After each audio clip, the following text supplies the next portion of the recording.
la longueur, la masse, voilà des grandeurs simples qui s'expriment soit en mètres, en kilomètres, en décamètres pour la longueur, soit en kilogrammes, en grammes, en décagrammes, etc. pour la masse. On pourrait aussi prendre comme grandeur simple, par exemple, le temps. Le temps, lui, peut s'exprimer en secondes, en heures, etc. Eh bien, avec ces grandeurs simples, et il en existe beaucoup d'autres, avec ces grandeurs simples, on peut fabriquer d'autres grandeurs, qui seront donc à ce moment-là des grandeurs composées. Par exemple, si je m'intéresse à la vitesse. La vitesse, c'est quoi? C'est le quotient de la distance parcourue, c'est-à-dire de la longueur, sur la durée du parcours. Donc les deux grandeurs qui interviennent, ce sont la longueur et le temps. De façon plus concise, on pourrait dire V égale D sur T. C'est ce qu'on appelle une grandeur quotient. Le quotient de deux grandeurs. Alors ce qui est intéressant avec ces grandeurs, ce qui peut présenter parfois quelques difficultés, c'est les unités. Si je regarde la vitesse,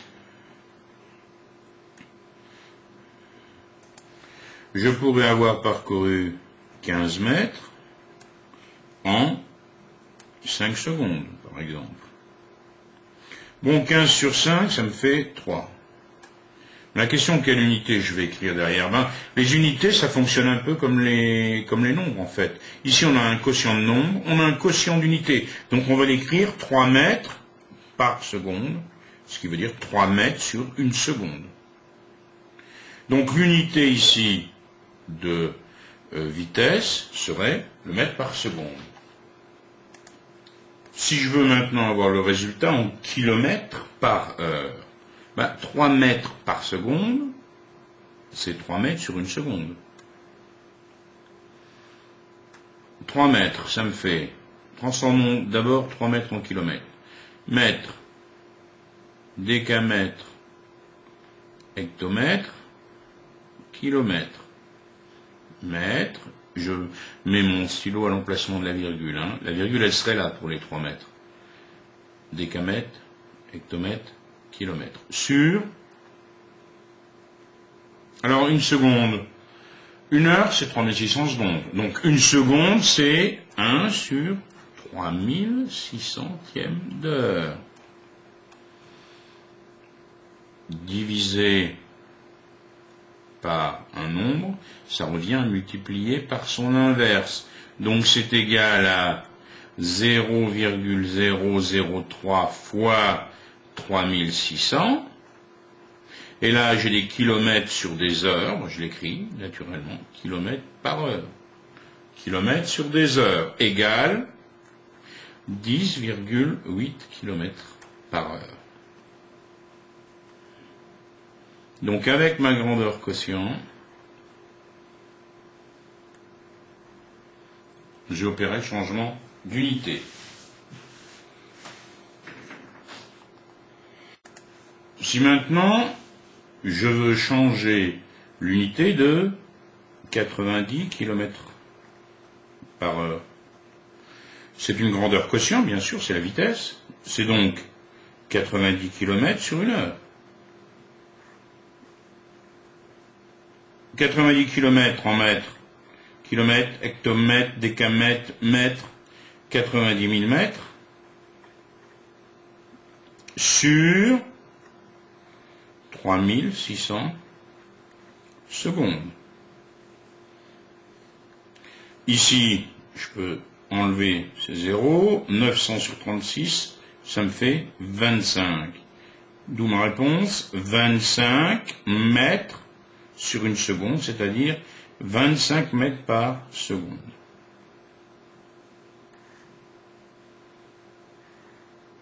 Donc on travaille avec les unités elles-mêmes,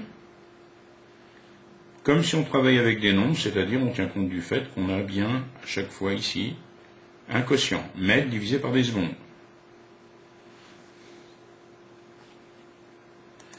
Nous avons vu qu'il existait des grandeurs quotients, des grandeurs composées quotient. Il existe également d'autres grandeurs composées, comme les grandeurs produits.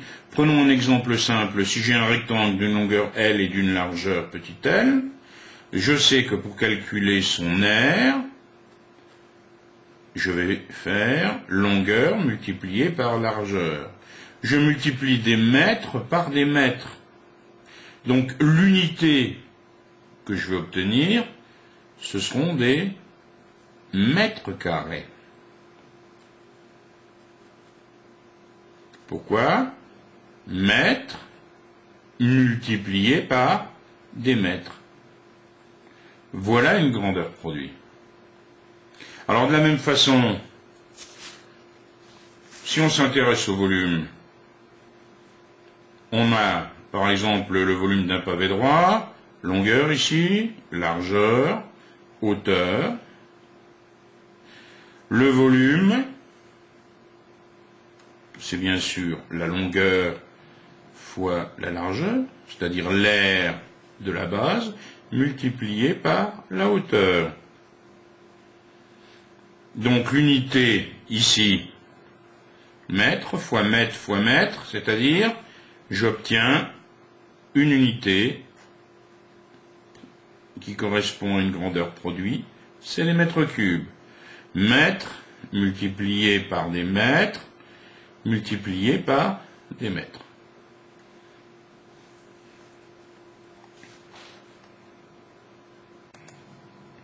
Il y a en physique beaucoup de grandeurs produits. Par exemple, on a une formule qui nous donne l'énergie électrique consommée par un appareil, en multipliant sa puissance, par exemple 200 watts, c'est un appareil de 200 watts, par la durée de fonctionnement. La puissance, on va prendre un appareil de 200 watts, qui fonctionne par exemple pendant 30 minutes. Donc pour trouver l'énergie, il suffit de multiplier la puissance par le temps de fonctionnement. Donc ici, je pourrais faire 200 multiplié par 30. Qu'est-ce que j'obtiendrais comme unité? Des watts multipliés par des minutes, des watts minutes. Or, souvent, on préfère avoir comme unité ou des watts-heures ou des kilowatts-heures. Vous connaissez d'ailleurs ce terme de kilowattheure, puisque c'est ainsi que vous exprimez l'énergie électrique qui est consommée chez vous. Donc ici, pour l'avoir en watts-heure, P, il est en 200 watts, j'y touche pas, multiplié par 30 minutes, ça représente combien d'heures? 30 sur 60, bien sûr, c'est-à-dire une demi-heure. Multiplié par 0,5, donc l'unité elle est devenue watt-heure. Donc ici, E égale 200 fois 0,5, ça me fait 100 watts-heure. Sous-entendu, watt multiplié par des heures. Si je voulais le résultat en kilowattheure, il s'agit de transformer uniquement les watts. C'est comme si on avait 100 watts multipliés par une heure. Donc 100 watts, ça me fait 0,1 kilowatt fois heure, c'est-à-dire heure. E égale 0,1 kilowattheure.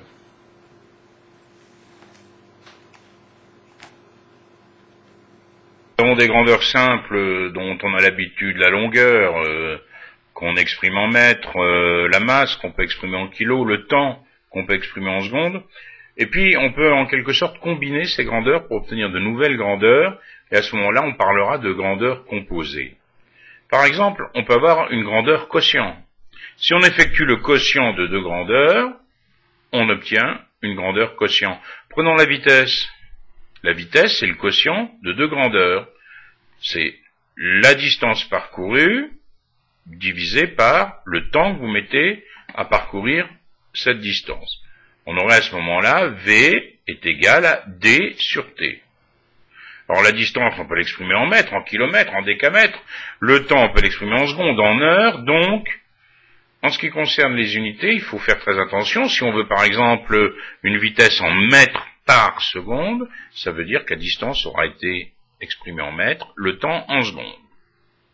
Si on prend le prix au kilogramme d'un produit, c'est le quotient du prix de l'article par la masse de l'article. Bon, si vous allez dans une boucherie, on va vous vendre du produit au kilogramme. Donc le prix du produit au kilogramme, c'est le prix de l'article sur la masse de l'article. Qu'est-ce que c'est maintenant qu'une grandeur produit? Bien, une grandeur produit, c'est quand on effectue le produit de grandeur. On obtient bien sûr une grandeur produit. Si on prend un rectangle de longueur grand L et de largeur petit l, l'air, c'est le produit de deux grandeurs. Grand A égale grand L multiplié par petit l. Alors c'est une grandeur produit, ce qui veut dire qu'on multiplie des mètres par des mètres, donc l'unité qu'on obtient, ce sont des mètres au carré, mètre fois mètre. Alors en ce qui concerne les changements d'unité, il faut donc faire très attention. Si on prend la masse volumique d'un matériau, qui est donnée par la formule ρ, c'est une lettre grecque, ρ égale m sur v, où m est la masse en kilos et v le volume en mètres cubes.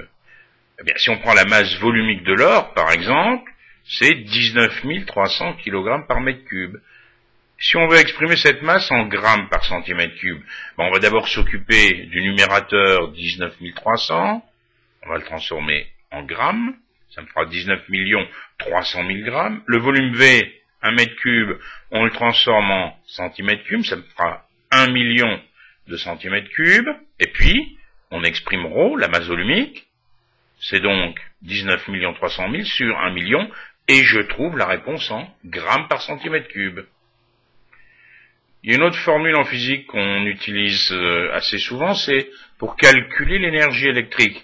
L'énergie électrique qui est consommée par un appareil, c'est la puissance de l'appareil multipliée par la durée du fonctionnement. E égale P fois T. Bon, si je prends un gaufrier qui a une puissance de 700 watts, mettons qu'il fonctionne pendant 24 minutes, eh bien, son énergie, ça serait puissance, c'est-à-dire 700, multiplié par 24. Bon, le problème, c'est que l'énergie, on la donne pas en watts-minute. On préfère la donner en wattheure ou en kilowattheure. Donc si on voulait la réponse en kilowattheure, on transforme la puissance en kilowatts, on transforme le temps en heure, attention, 24 minutes c'est bien 24 soixantièmes d'heure, et on fait la multiplication, on aura la réponse dans la bonne unité.